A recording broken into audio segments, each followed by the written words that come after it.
Good evening, everybody, and welcome to Paradigm Shift Lesson 6, where tonight we're going to take on one of the most important ideas in all of Judaism. We're going to discuss it tonight and hopefully make some headway to be able to get some deep and meaningful clarity in the idea of Mashiach and the ultimate redemption as it was taught to us in a transformational shift by the Rebbe. This is Paradigm Shift, Lesson 6, the Rebbe's reinterpretation, deeper understanding of what Mashiach and redemption is all about. I'm Rabbi David Vigler of Chabad of Palm Beach Gardens, and I'm delighted to be your instructor tonight. You can follow me at facebook.com/Jewish Gardens or youtube.com/Jewish Gardens.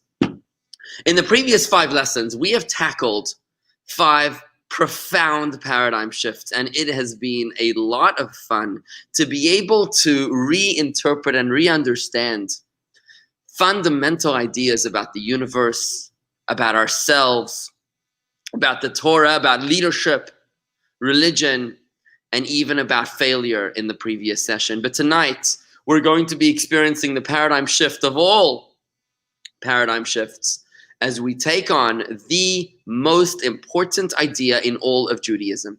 For starters, I'd like to ask you a question. I'd like you to think about this for a moment. We all know the blessing of Hamotsi, lechem min haaretz. Before we eat bread, we're supposed to make a blessing. But before the blessing on the bread, we're supposed to wash our hands. And the question I'd like to ask you to think about for a moment is why? Why do we wash our hands before eating bread? There's various suggestions as to why that might be. Is it for hygienic reasons? Or perhaps because water is a metaphor for Torah that we're supposed to be mindful of, perhaps? Or maybe we're supposed to symbolize the need for pure intentions when partaking of the world's pleasures. Or perhaps is the washing of the hands something which reminds us about anticipating the messianic redemption at any moment? I'm going to answer that question in just a few short moments, but for the meantime, while you think about that question, it's interesting to realize that Chabad in general has become synonymous with Mashiach. It's an incessant idea in the Rebbe's talks. Almost every single one of the Rebbe's talks, if not all of the Rebbe's talks, addressed or mentioned or ended with the idea, the prayer and the hope of the ultimate redemption, if it wasn't an entire expansion of that idea. And this is not something which the Rebbe adopted in later life. It was something which started very, very early on in the Rebbe's life. In fact, in a letter that the Rebbe wrote to the president of Israel, at that time, President Ben Tzvi, the Rebbe wrote to him, from the time that I was a child attending Cheder, which is primary, elementary school, and even earlier than that, the picture of the future redemption began to take form in my imagination, the redemption of the Jewish people from their final exile, a redemption that will finally allow us to understand the purpose of the suffering, the harsh decrees, and the annihilations of exile. So this is something that the Rebbe was pretty much obsessed with since before elementary school. You're looking at about 4 years old. And in fact, in 1951, when the Rebbe accepted the mantle of leadership, when the Rebbe became the 7th Rebbe of Chabad, in his opening statement, and a speech which we've discussed a few times on this in the series of Paradigm Shift, the Rebbe took no prisoners. He made it abundantly clear what his mission statement is. In his opening speech, he said, quote, "We are now at the conclusion of the final period of exile. The task that is now demanded of each and every one of us is to complete the process of drawing the essence of the divine presence into the lowest realm. Our job," the Rebbe said, "is to bring Mashiach, is to make for God a home in this physical world. No ifs, ands, and no buts." That's quite a tall order to perfect all of humanity in our generation. Let's take a look at a brief video collage of the Rebbe's insistence on the imminence of the redemption. Take a look at this. You want Mashiach now.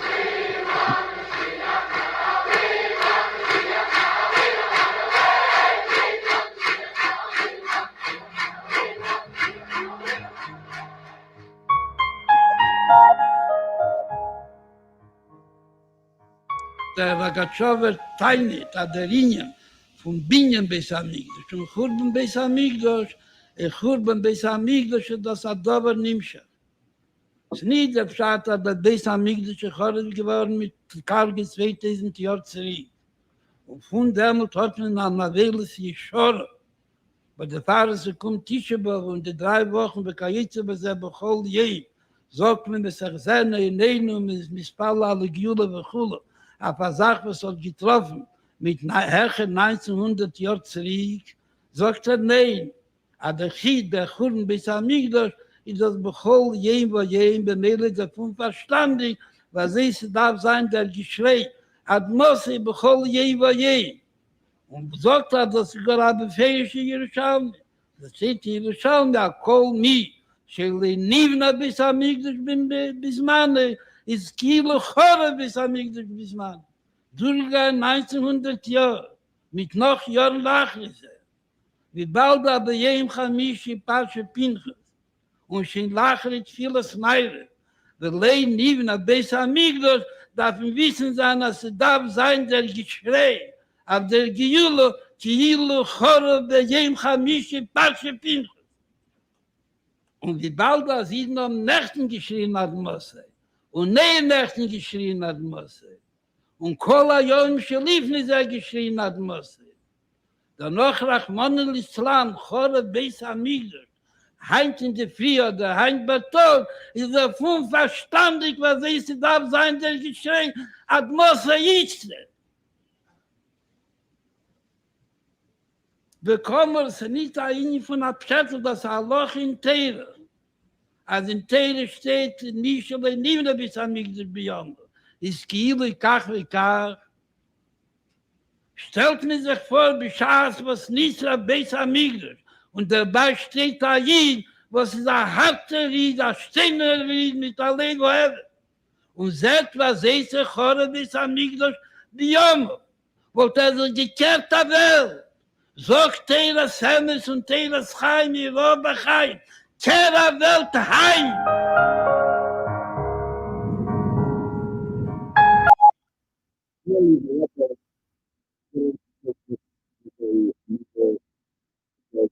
You took Your the seat. audio.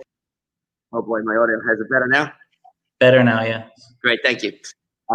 Clearly, the Rebbe wasn't seeing this idea of Mashiach as merely a Fantasy. No? How are we doing now? Testing, testing. 1, 2, 3. Can you hear me? Good. Fantastic. Clearly, the Rebbe wasn't seeing this idea of Mashiach as a fantasy. The Rebbe took it extremely personally as our personal mission in this world. If we were unable to fulfill the coming of Mashiach, if we couldn't bring Mashiach to this world, then the Rebbe was deeply distressed, devastated, heartbroken, to the point that the Rebbe was shouting, turn the world over, bring Mashiach now. Why was the Rebbe so adamant about this topic? What is it about this topic of Mashiach that actually makes so many people so uncomfortable? Why are people so uncomfortable with the topic of Mashiach? So that's what we're going to be talking about tonight. We're talking about this idea of Mashiach and why it is so fundamental to Judaism, why this is the essence, the manifestation of everything that we do, and how it has to be the ultimate goal of everything that we aspire towards. So let's talk about where Mashiach fits in to Judaism in general. You know that question I asked you earlier about why we wash our hands before bread? The correct answer, as taught to us in the Code of Jewish Law, is that the reason that we wash our hands before bread is so that we are ready at any moment for the coming of Mashiach. It is a reminder that certain foods need to be eaten under a state of ritual cleanliness. And therefore, just so that we don't forget that important commandment for a single moment, so that if Mashiach was to come right now, we would be ready to celebrate and live our lives together with Mashiach. That's the reason why Jewish people have washed their hands billions billions and billions and billions of times, so that we would be ready for the coming of Mashiach. I see your comment over there, Corey. You're absolutely correct. Mashiach, people are uncomfortable about Mashiach because it's the unknown. Beautiful, a very insightful perception. It is because they're not familiar with it. And that's what we're going to change tonight. We're going to blow the cover, to lift the veil off of Mashiach and what it's all about. It's happening right here in the next 60 minutes. For 2,000 years, Jews have washed their hands billions of times just in case Mashiach comes at no notice. That's how central to Judaism is the idea of Mashiach. We after we eat, we say the grace after meals. It's a biblical commandment as taught to us in today's Torah portion. You shall eat and you shall be satisfied, and you shall bench, you shall thank God. So the grace after meals is made up of 4 blessings, and the entirety of the 3rd blessing is a blessing asking God to send us the Mashiach. The pinnacle of our daily prayer, we pray 3 times a day, and the pinnacle of each of those prayers is the Amidah, the 18 blessings that we recite before God. Of those 18 blessings, the first 3 are blessings of praise. The last 3 are blessings of gratitude. And of the middle 15, 13, a remarkable 13. Sorry, out of the middle 13 blessings. I'm sorry. It's actually 19 blessings in total. Out of the middle 13 blessings, a remarkable 5 of them are blessings that are devoted to asking God to send us the Mashiach 3 times a day. 5 blessings out of 19 blessings in each of the prayers. That's 15 times a day that we plead before God to send us the Mashiach at the pinnacle of our prayers. Maimonides takes us further when he crystallizes all of Judaism into 13 principles, foundations of faith. Of the 13 principles of faith, it is 2 of them that are all about the belief in the coming of Mashiach. This is fundamental to Judaism. And it's not just a mitzvah to believe in the coming of Mashiach. It's actually required of us to actively anticipate and eagerly await the coming of Mashiach. Here it is in the words of Maimonides. The Mashiach will appear one day and renew the Davidic dynasty and restore its sovereignty. He will rebuild the temple and gather the dispersed of Israel. At that time, we will observe all the mitzvahs related to the temple and the Holy Land as we did in the days of yore. One who does not believe in this redemption, says Maimonides, or one who does not await its coming, denies not only the statements of the prophets who spoke of the redemption, but also the words of the Torah and our teacher Moses. So one who doesn't eagerly anticipate the coming of Mashiach is actually violating, denying the statements of the prophets, the words of the Torah, and our teacher Moses. In fact, when we die, the Talmud in Tractate Shabbat 31a tells us a fascinating revelation. The Talmud tells us that when you die, there are 4 questions that they ask you. The first 4 questions that they ask you when you get to heaven. Of those 4 questions, one of them, of the first 4 things you're asked when you get to heaven, is Tzipita Lishuata. Did you eagerly anticipate the coming of Mashiach? There is no doubt that Mashiach is very, very much mainstream Judaism. But what exactly is it all about? What is Mashiach, to Corey's point? What is it about? Why is it so unknown that makes us so uncomfortable that we can make it known and hence make it comfortable? In the past 5 lessons, we've exposed the core essence of ordinary ideas.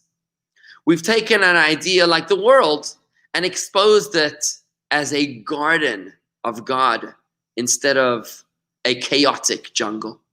In lesson 2, we spoke about the topic of ourselves, and we redefined ourselves as a perfect piece of God. We spoke about the Torah. We're familiar with the Torah, but we redefined the Torah as a blueprint, the DNA of the universe, the blueprint of creation. We redefined leadership and religion. And in last week, we redefined failure as part of our growth process. And that's exactly what we're doing tonight with redemption. When we speak about the idea of redemption from our spiritual exile with the coming of the Mashiach, this fundamental idea in Jewish thought is not an event, but a state of being. It's a state of consciousness when the essence of everything will become apparent and exposed. So whereas in the first 5 lessons of the series, we've exposed the soul, the essence, the heart of individual topics like ourselves and the universe and the Torah and failure. The idea of redemption is an all-encompassing changing of the glasses. It allows us to have MRI vision, X-ray vision of the world around us. Can you imagine if we were given a set of glasses that would allow us to see the essence of everything? Wouldn't that be the most remarkable existence? But in essence, that is the heart, the essence of what it is when we speak about Mashiach. Let's take a look at this idea as it is taught by the Rebbe. You know, in Hebrew, the essence of everything, the code of everything is referenced by its Hebrew name, as opposed to in other languages, your name is just merely arbitrary consensus. In Hebrew, the name of everything represents its essence. When you look at the name of exile and the name of redemption in the holy language, in the language of creation, in Hebrew, a fascinating difference or similarity comes into sharp focus. You see, the way to say exile in Hebrew is gola.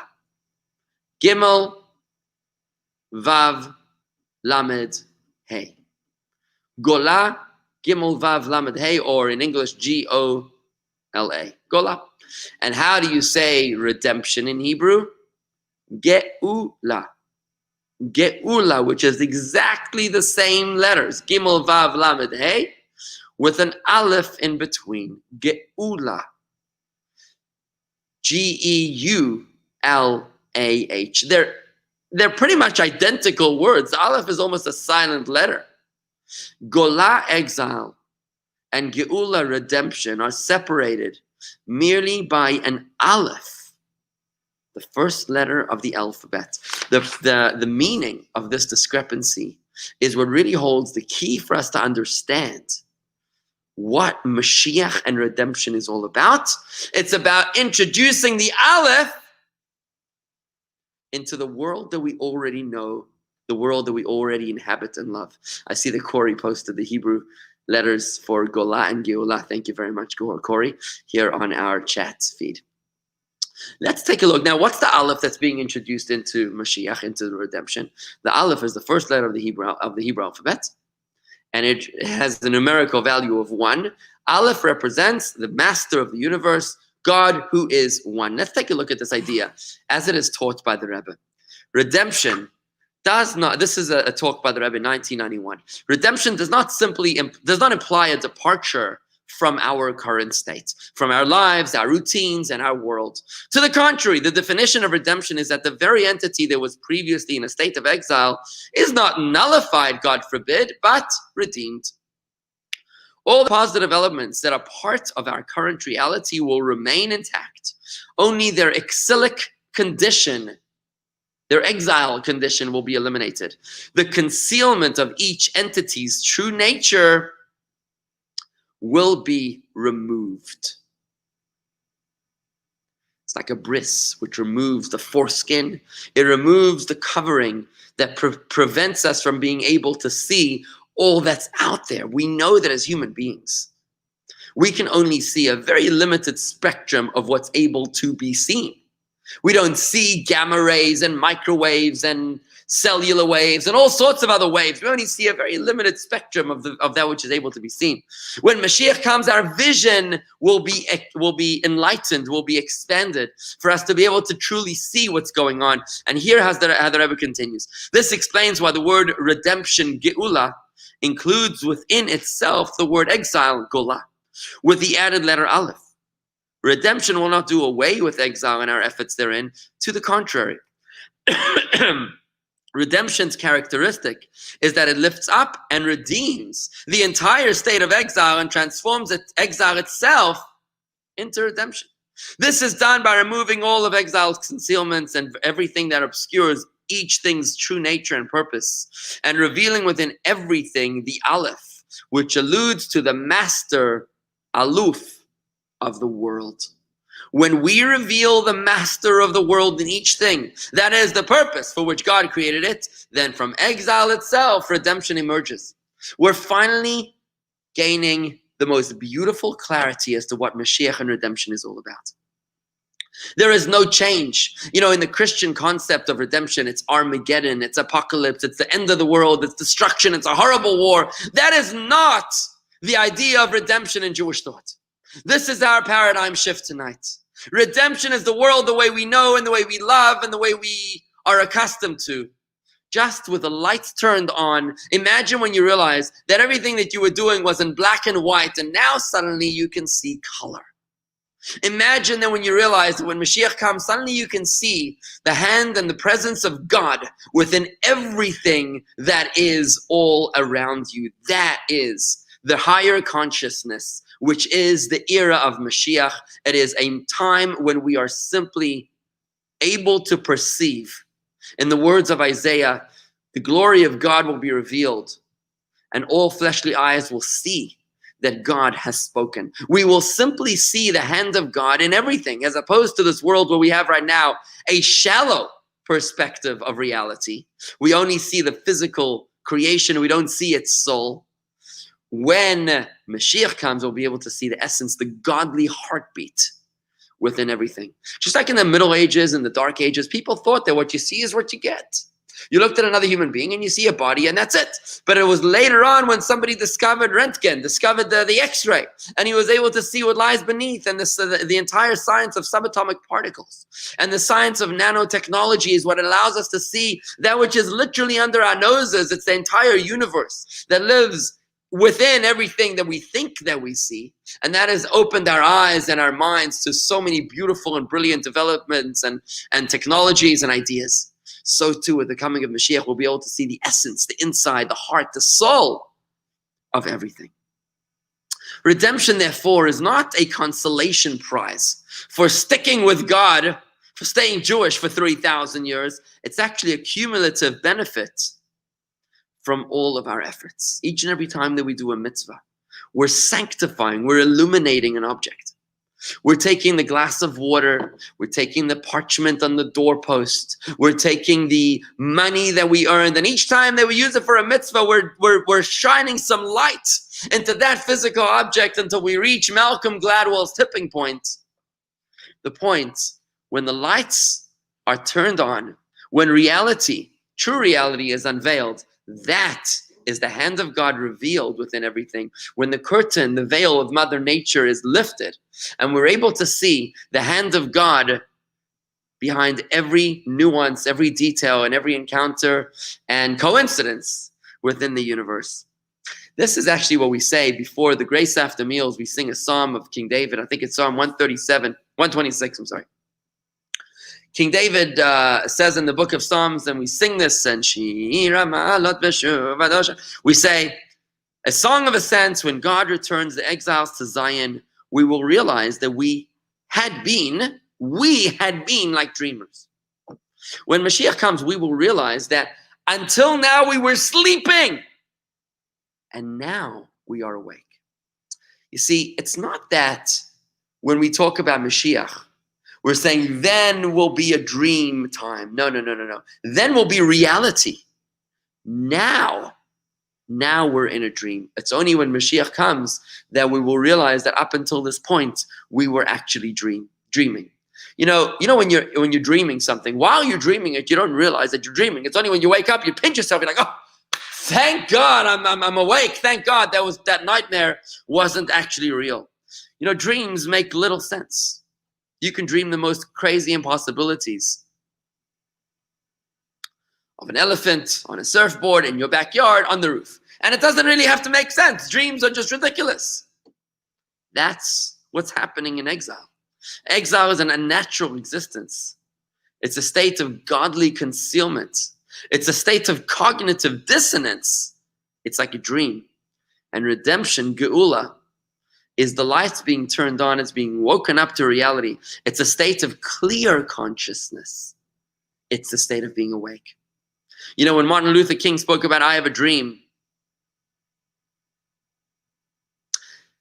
he was saying that the current state of affairs is nothing but a nightmare. He wasn't wishing for a dream. He was wishing for normalcy, where people won't be judged by the color of their skin, but by the content of their character. He wasn't wishing for a dream. He was wishing to get out of this nightmare. The world he is describing is not a dream world. It's the way it should be. When we speak about Mashiach, we're speaking about waking up to clear consciousness and getting out of this dysfunctional nightmare. And here, in fact, the Rebbe speaks about this idea when he speaks about those who criticize the Rebbe's obsession, the Rebbe's fascination with the arrival of Mashiach. Here I'm going to quote to you a talk from the Rebbe when he says as follows in 1984. There are those who are incredulous, though for obvious reasons they don't articulate it, over the fact that there is a certain Jew with a large audience who at every occasion and public gathering speaks about one topic without pause or let up, the coming of Mashiach. The Rebbe was talking about himself. There's people that criticize me, the Rebbe was saying, for talking so much about Mashiach. Moreover, each of these gatherings, he requests that the assembled sing, quote, may the temple be built speedily in our days, unquote, while emphasizing that the intent of speedily in our days is not tomorrow, but today. Certainly, every Jew believes that the redemption could happen at any instance. Nonetheless, they wonder, is it really necessary to speak ceaselessly about this matter and to constantly emphasize the Mashiach could come at this very moment? It is difficult to relate toward the redemption as a practical reality. If we only mention that the redemption occasionally, no. What can one say? It is, after all, one of the principles of faith. But the unceasing talk and passion at every single gathering is seemingly excessive. The Rebbe is explaining those who criticize him. It seems as if he wishes to force the issue upon the listeners. In the minds of these people, redemption is a dream. A good and beautiful dream, but not reality. They think of redemption as the dream state. That being so, they argue, why do you have to talk about dream stuff? However, in actuality, the Rebbe said the opposite is true. The dream is not to talk about the redemption, quite the contrary. Exile is the dream. Right now we're in the dream. This is the nightmare. Exile is the most unnatural dream-like state. The redemption is our awake state, is our true reality. You know, I recently wrote a column about what might happen if in 12 years from now, there still is no vaccine. And in 12 years from now, we live in a world where my niece who was born last week is having her bat mitzvah. And she never experienced in-person classrooms. She never experienced shopping malls with her friends, dancing with her friends, playing sports with her friends, because everything's behind the mask. Everything is socially distanced. Everything is in lockdown. We would shed a tear at her bat mitzvah, thinking not only of the world that she misses, but we'd shed a tear of the fact that she doesn't even know anything different. She thinks this is normal. And that's what's happened to our people. For 2,000 years since the destruction of our temple, we've lived in a state of disguise, of separation from God, where God is wearing a mask. God is hiding from us. We're in a quarantine and a lockdown from God. We're socially distanced from God, and we think this is normal. When we talk about Mashiach, about the time of clear consciousness where godliness will be revealed, we think somehow that that's a dreamlike state. We almost make fun of that state.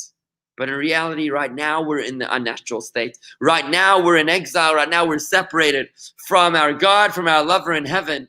Because when Mashiach comes, that's when he takes off his mask. When the social distancing gets removed, when the lockdown is lifted, the quarantine is done with, and we're able to be reunited with our God, to be able to see the hand of God, the presence of God in everything all around us. There's a great story of Reb Nachum of Chernobler, who was one night lodging at an inn where the owner of the inn was a Jew. A very simple Jew, didn't know much. But he noticed that the great rabbi, this is about 250 years ago, the great rabbi was crying in the middle of the night. He goes over to him and he says, Rabbi, why are you crying? And he says, because our temple was destroyed. Really? Who destroyed it? And he starts teaching him about the Romans and the Babylonians and about the coming of Mashiach, and I'm crying for the redemption. I'm asking God to bring it already. And he tells them, Mashiach is coming, and he's going to take all of us to Israel. Don't you want to come with me to Israel? And the innocent innkeeper, he says, let me ask my wife. I'll be right back. He comes back a few minutes later and he says, dear Rabbi, my wife said, life is good over here. We have our goats and our sheep, and we have good income from the hotel. We don't need to go to Israel. To which the horrified Reb Nachum says, but Reb Yid, there are anti-Semites over here in Ukraine. There's pogroms, there's problems, there's tsaris, there's all sorts of nasty problems for the Jews. Don't you want to come with me to Israel? To which the innocent innkeeper says, Rabbi, I'll ask my wife, I'll be right back. He comes back a few minutes later and he says, Rabbi, I discussed it with my wife and she said, better let the Gentiles go to Israel with Mashiach so that we can stay here with the goat and the sheep and we can continue to live a life that is good and undisturbed. Clearly, it is those people that don't begin to understand what Mashiach is all about. Those are the ones who fear redemption.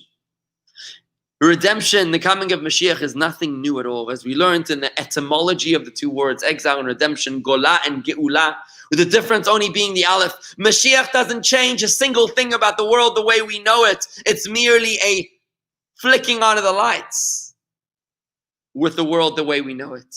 It's for us to be able to see cars and Empire State Buildings and countries and governments and to be able to recognize the rule of God, the supremacy of God over the universe, how God continues to create every single thing at every single instant, the doctrine of perpetual creation we've discussed before, where we're able to see the light of God creating each and everything that exists in the world the way we know it. There's nothing new about Mashiach. It's just a revelation of what we already know. It's reflecting the true essence and potential of what we already know and love in this world. That, my friends, is what Mashiach is all about. It's about realizing the truth. And therefore, there's nothing to be afraid of the coming of Mashiach. But the question is, what can we do about it? When you really want something, well, you can't really want something until you understand what it is. Can you imagine if you had this in a relationship? Can you imagine if you're in a relationship and you would love to know everything about your wife? Imagine you and your spouse were able to truly understand each other. What kind of extraordinary love would reign between the two of you? Imagine you could understand your children or your parents or your siblings. What kind of a functional harmony would exist between all of you? And on the flip side, what kind of dysfunction exists when you don't begin to understand what she wants or what he wants, what makes him happy, what makes him miserable, what makes him anxious? That's why we're in a dysfunctional relationship with God, with ourselves, and with the universe. When we're able to see the essence of everything, we can just flow, roll with the punches, and experience higher consciousness and true wisdom and enlightenment. Now, when you really understand something, that's when you can really begin to want it, as we spoke about earlier. But when you want something, you want to make it happen. What can we do to bring about the redemption? The Rebbe was so passionate about it that we have to bring the redemption. It's up to us. It's got to happen not tomorrow, but today. It's Maimonides again who exposes us to the truth that the world is constantly in the balance for the righteousness and the demerits. And it's one more act of goodness that can tip the scale for yourself and for all of the humanity to bring Mashiach right now. In the words of Maimonides, he says, a person should always view oneself as equally balanced with merits and faults, and view the world too as equally balanced with merits and faults. Therefore, if one performs but one mitzvah, he tips the balance, his own balance, and the entire world's, and effects personal and global deliverance and salvation. How empowering it is to wake up each day and know that today you can and must do something that will literally change the world. You have got the power, notwithstanding your education or your lack thereof, or your ability to read Hebrew or lack thereof, or your belief in God or lack thereof. If you're here with me right here, right now, we've just learned something profound. That all of humanity is waiting not for me, but for you, or maybe for me, for one of us, to do one more deed, to get that ball across the goal line, to tip those scales for good, for all of humanity, to bring Mashiach now. Specifically, however, there are actually 3 mitzvahs that we can perform at any moment in time to be able to bring Mashiach right now. The first one is the mitzvah of Sadaka, of charity. Now we know that the Rebbe actually made it a big deal to give out dollar bills to thousands upon thousands of people that would stand in line to spend 2 or 3 seconds with him every Sunday since sometime in the 80s. The Rebbe would give out dollars, and the purpose of giving out those dollars was in order to promote the mitzvah of charity. You take this dollar and you give it or its exchange. Everybody would keep a dollar that they received from the Holy Rebbe for themselves, but they would redeem that dollar for $10 or $1,000 that they gave to charity. The Rebbe was promoting the mitzvah of charity, and he spoke very important about the mitzvah of having a charity box, a tzedakah box in your home, in your office, and not just that it should be there, but it should be attached to the wall of your office, the wall of your home, so that the very wall that you live in, the house that you live in, will be a house of tzedakah. Let's take a look at a brief video montage of the Rebbe talking about this mitzvah and its connection to the redemption, to the coming of Mashiach, before we explain the reason why.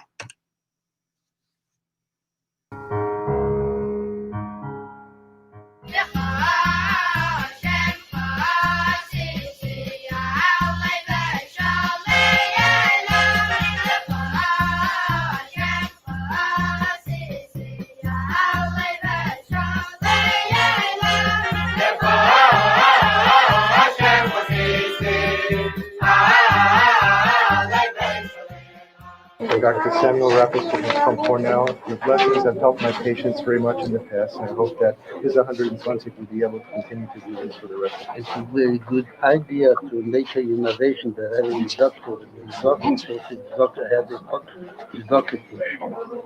Okay. It's also a good remedy for all the patients. Okay. And for the doctor himself also.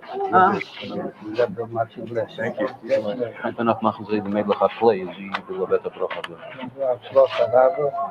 Production player that was docket push in the round of the young docket push, slot around. Excuse me. I got docket push in the hay. Yeah. It was around the docket push in the hay.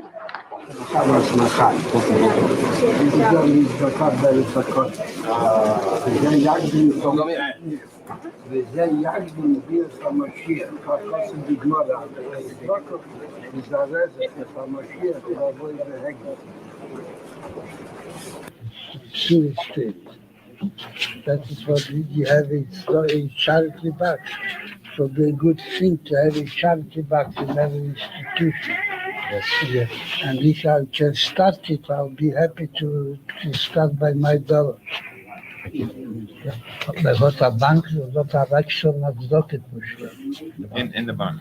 In the bank, but must be that the clients have because we get auf Docket, hat in der Sache reinzulegen in den Bank. Das Woche. Das heranlegen in das Docket push, heranlegen meine Modelle Regel. Could I do something more to bring Mashiach more quickly?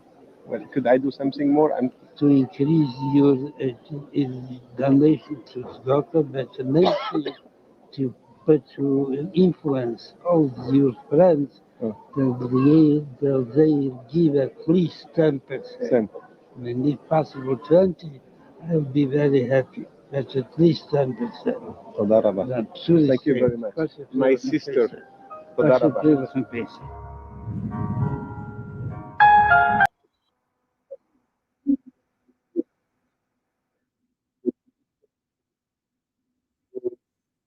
Yeah. How are we doing now? Testing. 1, 2, 3. Good. Better? Friends, the idea of tzedakah, of giving charity, is not a fundraising appeal.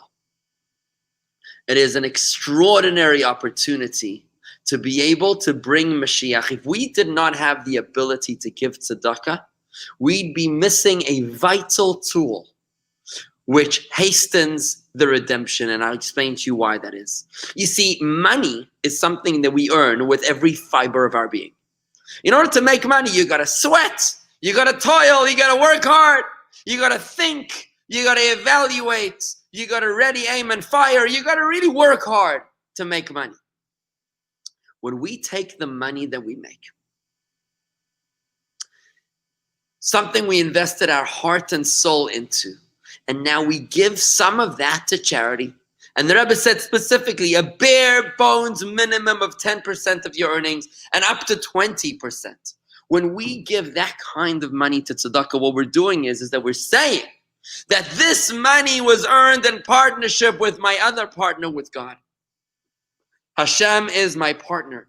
It means that we do not have a shallow perception of reality to only believe in what I see, but to have a deeper perception of reality, to be able to believe in more than meets the eye, to understand and sense the hand of God, the blessing of God in the money that I seem to have earned all on my own. That's the affirmation that we're making when we give 10% of our earnings, up to 20% of our earnings to tzedakah. What that means is that by giving the charity, we are revealing the essence within our efforts. And that is why tzedakah is the most perfect catalyst for the redemption, since the purpose of redemption is to reveal the essence of everything. So when we do tzedakah, we're revealing the essence within our efforts, serving as the perfect catalyst to reveal the essence within everything with the redemption, the coming of Mashiach. A second specific mitzvah of 3 mitzvahs that we can do to hasten the arrival of Mashiach is loving our fellow like ourselves. Love your fellow like yourself. The mitzvah of Ahavas Yisrael on a literal level. This means that the temple was destroyed because we had baseless hatred. We had hatred for each other for no good reason. We know that the redemption will be brought about through the reversal of that cause. When we have not baseless hatred, but baseless love. When we exhibit unconditional love, that is what will hasten the redemption on a literal level, but on a deeper level.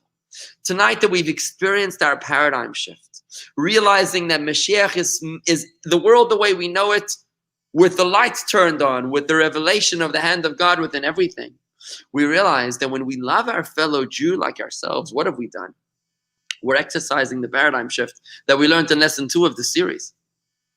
That paradigm shift was that to realize that I and you are not the shallow perception that I see, but the deeper perception that I see is the godly soul that lies at your core, the essence of who you are.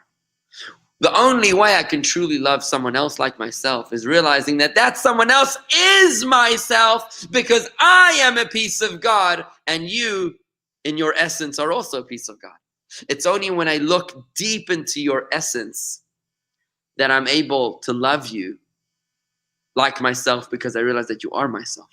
So in this mitzvah, you're revealing the essence within humanity, thus serving again as the perfect catalyst for redemption, which is revealing the essence within everything. So just like Sadaka revealed the essence within our efforts, Ahavas Yisrael, loving your fellow like yourself, you're revealing the essence within humanity, taking our mind, our perception, our consciousness, and making it the perfectly prepared for the era of redemption, with the ability to see beyond what meets the eye, beyond the shallow surface perception, to be able to see deeper within humanity. And finally, there's a third mitzvah that the Rebbe spoke about, which we can do to hasten the coming of Mashiach, and that is something which applies not necessarily to Jews, in fact, specifically to non-Jews. These are the 7 Noahide Laws. The 7 Noahide Laws were the laws that God gave to Noah after he destroyed the entire world, and the only surviving human beings were Noah, his wife, and their children and daughters-in-law. God made a covenant with Noah, as represented by the beautiful rainbow, that he was never going to destroy the world, but all that God wanted was that humanity should keep the 7 Noahide laws. You know, redemption is not exclusive to Jews. righteous Gentiles will also experience the redemption. And therefore, righteous Gentiles need to hasten the redemption as well. When they fulfill the 7 Noahide laws, we help them realize that they too can form a meaningful relationship with God. Once again, revealing the essence within all of mankind. By the way, those 7 Noahide laws, just to summarize them for you.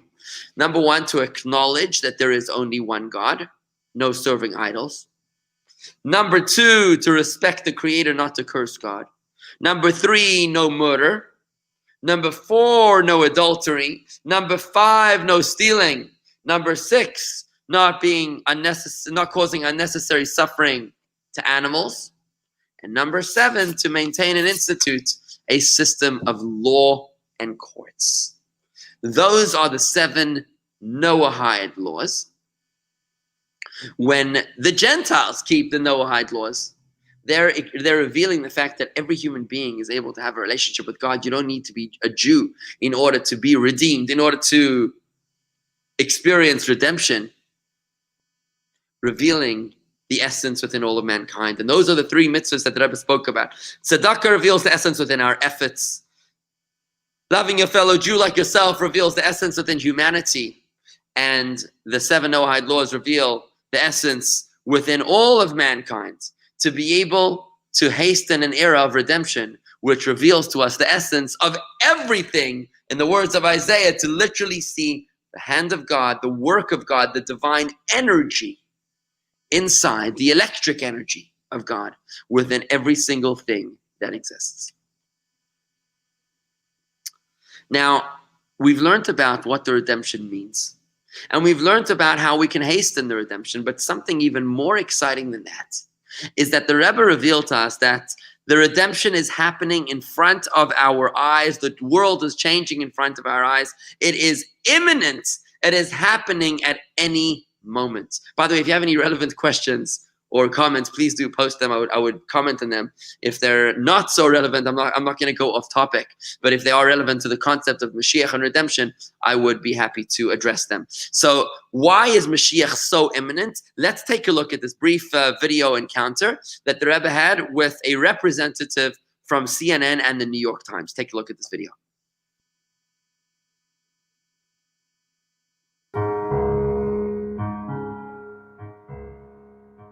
Is there any words for your followers there this week? God will much bless you and for success in your writings. And to my followers, you transmit a message that Mashiach, Messiah is coming very soon. Very soon? Yeah, then they must be prepared to accept him properly. Thank you. Yeah, you included, and me included. Thank you. You're welcome.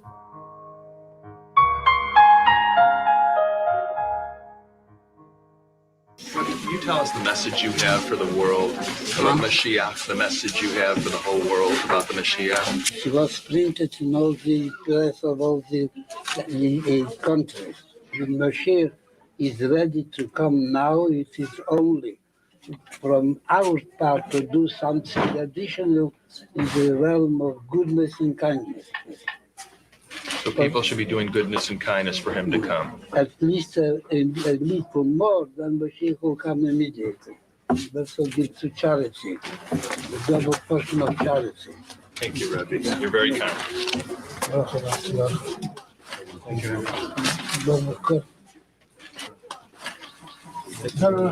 Double portion of kindness. All right. Thank you. Thank you. Double portion. Double portion.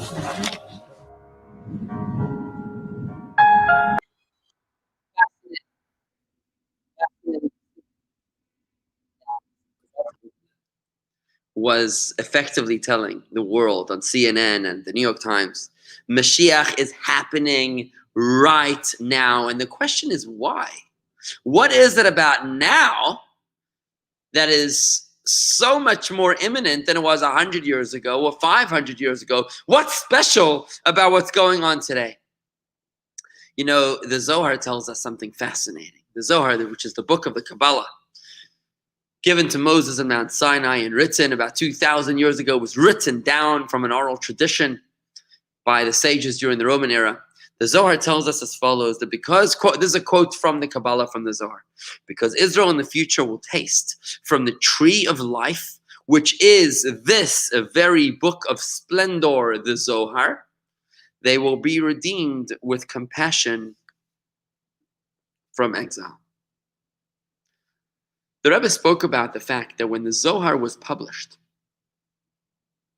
that began an era of fast forward, a fast track towards the redemption. In fact, the whole Chabad philosophy is really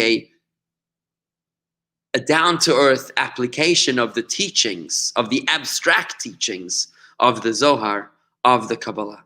What the Kabbalah is telling us here is that when we study the Zohar, when we study the teachings of Chassidus, of Chabad Chassidus, which is the explanations of the Zohar, what happens to us is that we become clued in intellectually of what lies at the essence of everything.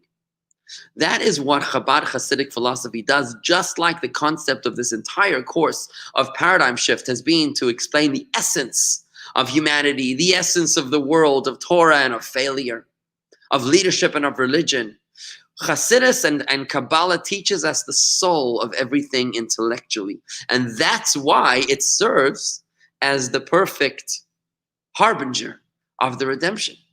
And since the teachings of the Zohar have been published, since the rise of the Baal Shem Tov, the founder of the Hasidic movement, who was told, when the Mashiach came to meet the Messiah, Mashiach in heaven, in a heavenly revelation, he asked him, when is the Master coming? When is Mashiach coming? And Mashiach answered the Baal Shem Tov, he said, when your well springs will disseminate outward. When your well springs will disseminate outward, that is when the teachings of Mashiach will come. What is it about the well springs of the Baal Shem Tov, the well springs of Hasidus? The purpose of Hasidus is to reveal the soul within Torah, within the universe, within mitzvahs, within everything the way we know it. It's revealing its essence as it's taught in Hasidic philosophy. And that is why the publishing of the Zohar and the publishing of Hasidic works is an indicator of the imminence of the redemption. In fact, it was the third Chabad Rebbe, the Tzemach Tzedek, whose name was Rabbi Menachem Mendel Schneerson, just like our Rebbe, who said that when Mashiach will come, it's then that we will have an aha moment. Then when we walk around when Mashiach comes, we'll say, aha, that's what we were learning about all this time. We were learning about an idea, an academic idea in Hasidic philosophy in the rabbi's Tanya class. Now when Mashiach comes, we see it in actuality. It's right in front of our eyes. Now we say, aha, our aha moment when we realize that what we've been learning about and talking about in the study of Zohar and the study of Hasidus is now unfolding in front of our eyes. The Rebbe developed this idea further when he said that the world right now is actually at the cusp of redemption. And here it is in the Rebbe's own words in 1992. He says, by now we've reached the point where the physical body and even the materiality of this world is completely purified and refined and is ready to assimilate all sorts of spiritual matters, including and especially the light of Mashiach, the light of the true and complete redemption. The only thing that now remains is for us to properly open up our eyes, and we will see how all is ready for the redemption. The Rebbe said the world is already refined and ready to roll. The change has already occurred, and we need at this point to do nothing more than to open up our eyes and see how the world around us is changing. Let's take a look at a biblical prophecy fulfilled. So the prophet tells us, the prophet Isaiah says, that when Mashiach will come, nations will beat their swords into plowshares and their spears into pruning hooks. Nation will not lift up sword against nation, and no more will they study warfare. For thousands of years, the only way that nations would communicate one with another was through war. The weak would lose, the victor would rewrite history, and that was pretty much how things rolled. When a strong king wanted to plunder another's resources, he would attack him, and that was it. But Isaiah speaks of an era of peace, of beating swords into plowshares and spears into pruning hooks, of no wars and no more will they study warfare. World events today are fulfilling this biblical prophecy. And the Rebbe spoke about this in great detail. He says, and this was now a talk I'm going to share with you from 1990. That's 30 years ago. 30 years ago, the Rebbe was pointing to world events, pointing out how they are already the fulfillment of Isaiah's prophecy. He says, there are those who are surprised at the recent statements asserting that we are standing at the end of the exile on the threshold of the redemption. They ask, where do you see this? After all, the world continues to run as normal year after year. In truth, however, what is surprising is that these people do not contemplate current, well-publicized events. In the recent past, extreme and radical transformations have been transpiring around the world. Thanks to God's kindness, these upheavals are happening quietly. That is to say, without wars and bloodshed, heaven forbid, but through the paths of diplomacy. These changes are so quiet and peaceful that daily life and regular routines, commerce and the like, continue unaffected, despite the extreme transformations taking place in the entire country. Let's give some examples. Let's start with Russia. Russia, the country from which my father-in-law, the Rebbe, emigrated along with his students and emissaries. For 70 years, a powerful and fearsome regime cast its terror over all the inhabitants of the country, to the point that the slightest expression of criticism of the regime was punishable by exile to Siberia or similar places. Suddenly now, in the shortest period of time, a polar change took place in the country's government, led by the country's political leaders, and this change spread to other countries of the Soviet bloc. In China, similarly, this last period has seen an inner transformation in the governance of the country and also in the nature of its relations to the other countries of the world. This is shortly after the Tiananmen Square with a massacre.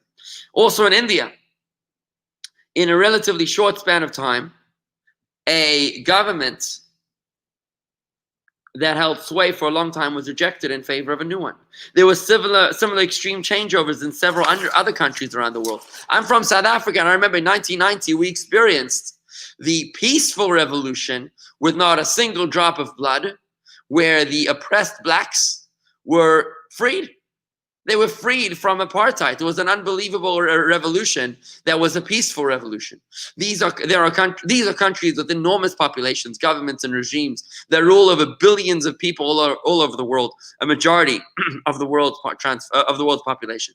It is unfathomable wonder that people are not paying attention to all of this. Even the beneficiaries of the miracles do not recognize their own miracle. The miracle in all this is that these extreme transformations, which directly influence the majority of the world, are taking place quietly and tranquilly, something that has no parallel or precedent whatsoever in all of human history.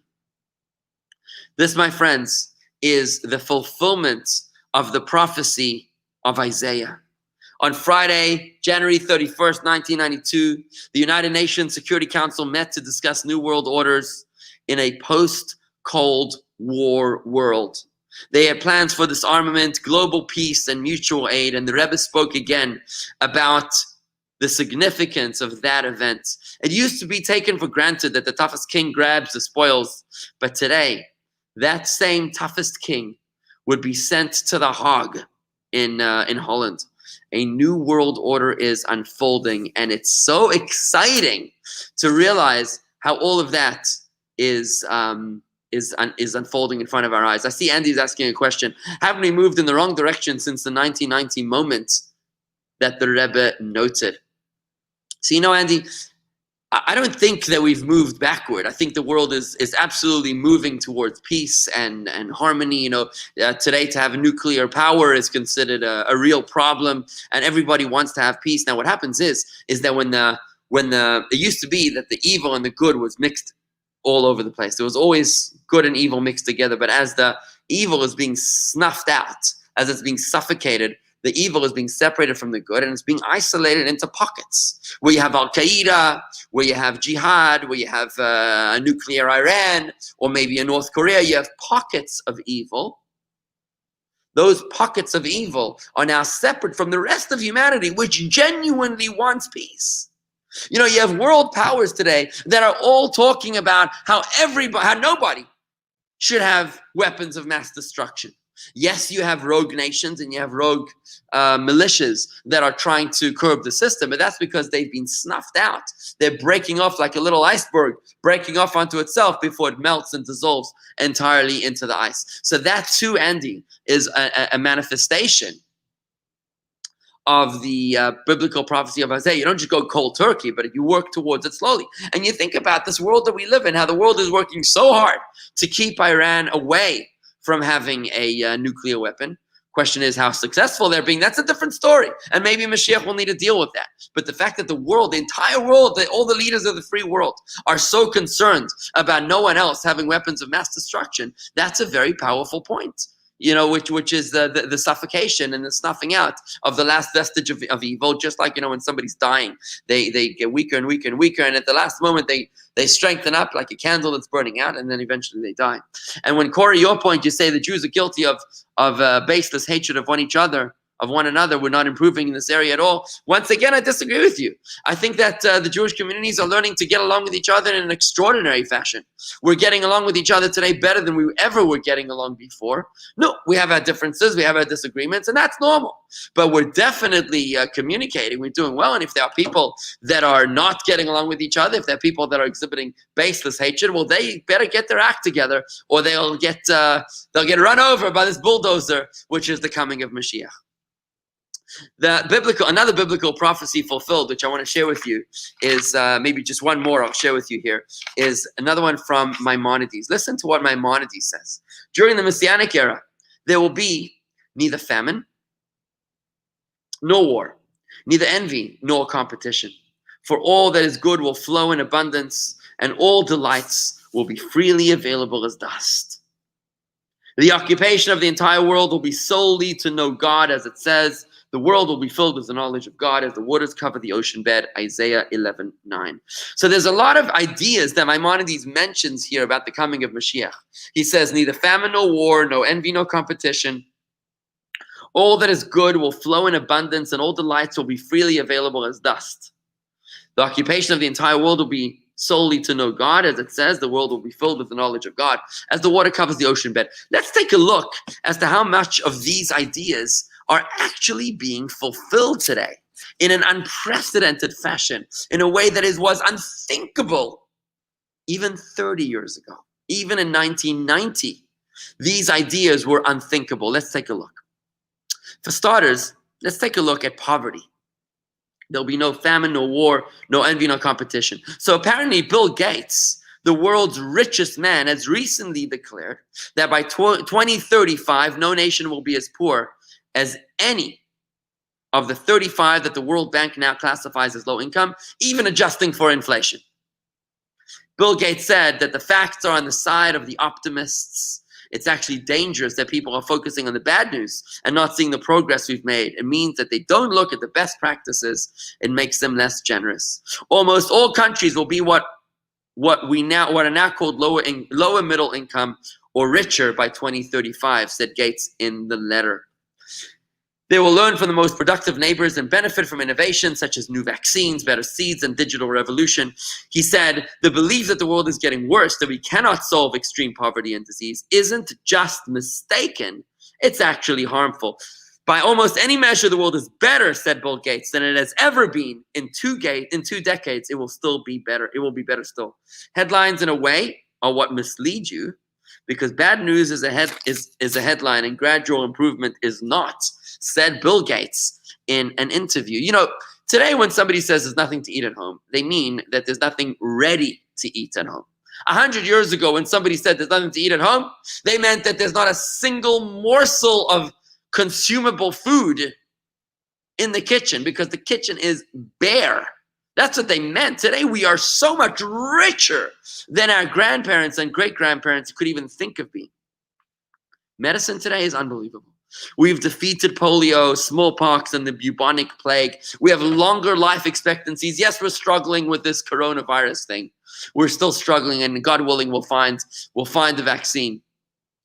But diseases that were frequent and common, people's life expectancy was 30 or 40 years,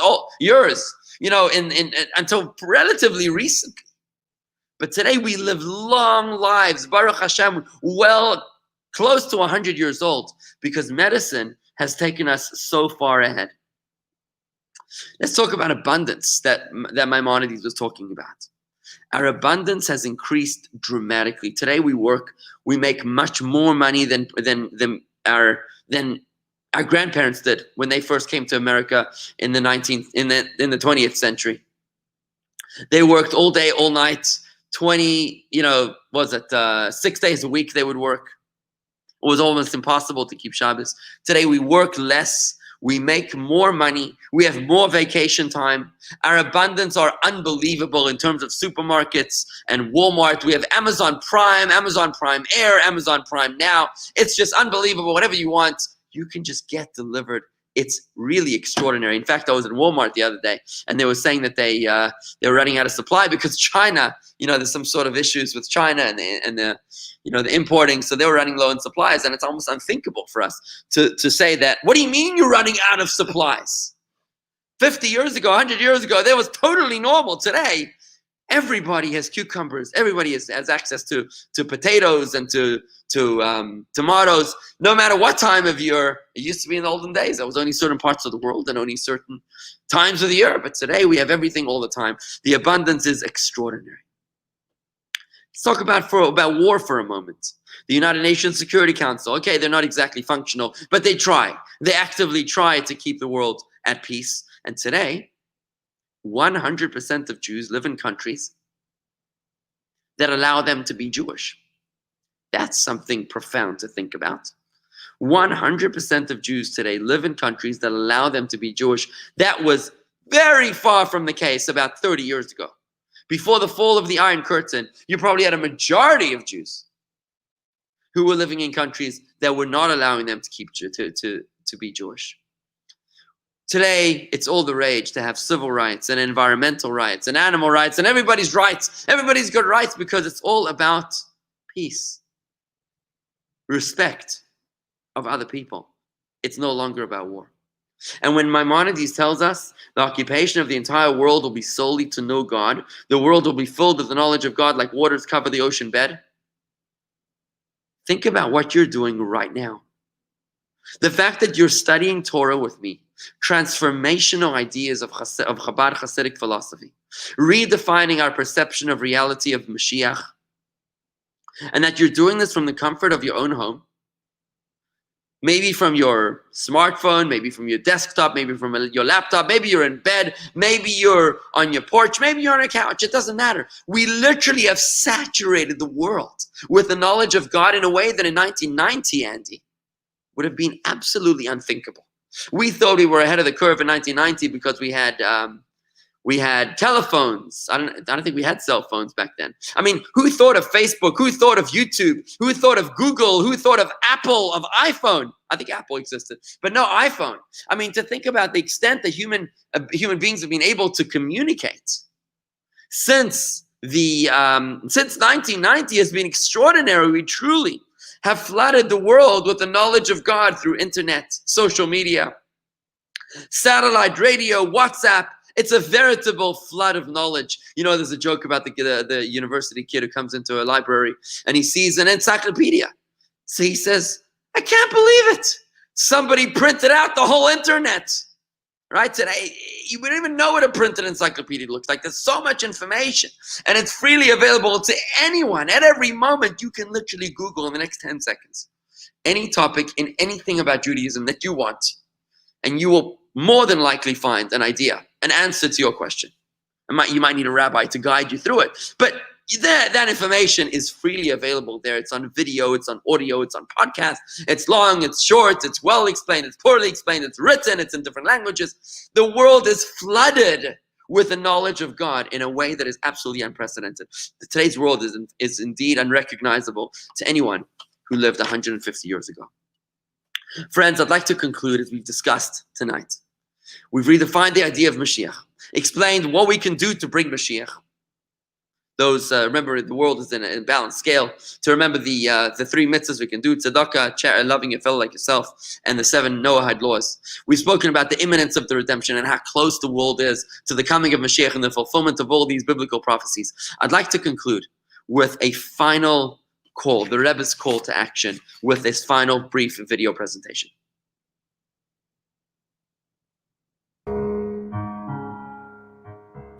was benebelt wird der Knie achig dele. Wie kommt es, als die Gläubiger zusammen zählen, liegen zusammen und es gucken, wie kap der alle Unionen wird noch nicht herausgebracht, Mashiach. Wir gehen in Luft an das Wort, sie doch noch eine Scheibe, mit noch ein Jena verbringen, wir müssen das noch einmal was schreiben, dann noch in seinem Masmedien, in das Halten und Gedenken, was verschrieben geworden, und der Bible bleibt das, und Rahman al-Islam ist das Recht, also ein Banach soll noch nicht kommen, Mashiach, was recht, also morgen soll noch nicht kommen, Mashiach, und übermorgen sollten nicht kommen, Mashiach.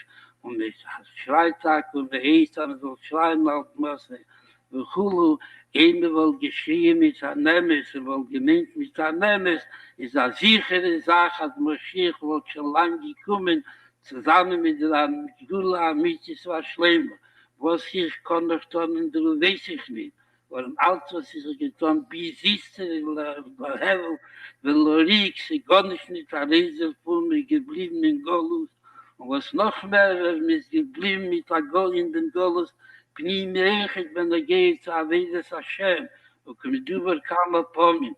Mir wird eins gesagt, was ich kann noch tun, es gibt das über jeden von euch, und tut alles, was ihr kennt, und seht ein Robling in Mashiach, denke von Yad Mamos in der Leben, die Unionentage von Eris, die Teo, aber den Kehlen, die Tichun, und wie hier rotzen, als Sorkel, sollen sich gefühlen 10 Nieden, was werden sich einnaschen und sagen, als sie muss nicht werden.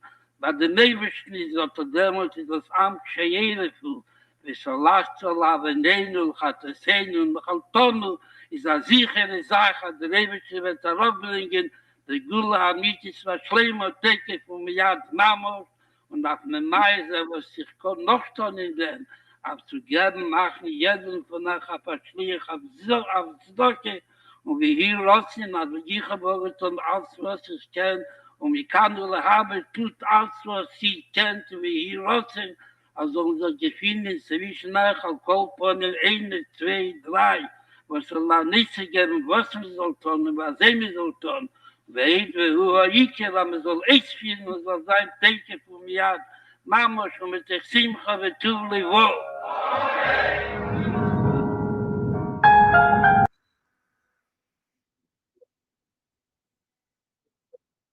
Was the Rebbe's final call just a few months before the Rebbe's final stroke. It was on the 28th day of Nisan, just after Pesach, 1991, when the Rebbe made that impassioned plea that we've got to make this happen. There is no other options. We have got to bring Mashiach now.